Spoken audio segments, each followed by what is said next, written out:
le monde, bienvenue dans lemonde.fr. Avec moi, Véronica Vijaya. Restaurer l'avenue de Milo prend une nouvelle place au Louvre.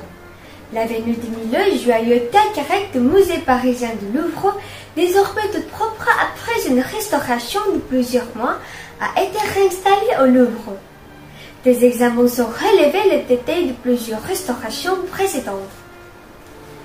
Au fil des années, l'avenue de Milo était devenue grasseuse et de plus en plus marron, explique Jean-Luc Martinet, directeur du département des antiquités grecques, étrusques et romaines.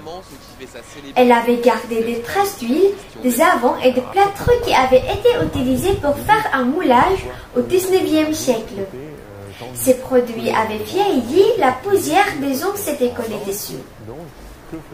Le Louvre a donc décidé de retirer tous les bousages en plâtre, ce qu'on appelle purger les joints, et de nettoyer la surface. La restauration a été réalisée entre novembre 2009 et avril 2010.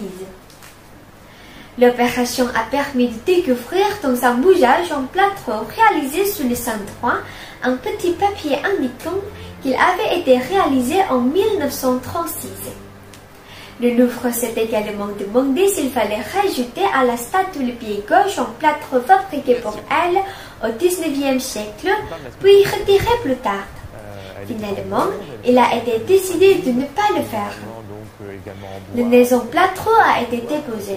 On s'est aperçu avec horreur que le sculpteur long chargé de la restauration en 1821 avait retaillé le nez, pensant faire un appendice en marbre, indique M. Martinet. Finalement, le nez avait été fait en plâtre.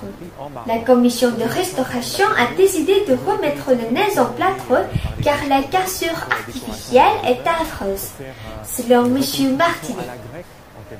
La première restauration de la Vénus entre 1822 et 1824 avait suscité de vifs débats. Au départ, l'ange voulait même rajouter des bras à la statue. Ils ont été fabriqués, mais heureusement, la polémique a empêché qu'ils soient montés sur la Vénus.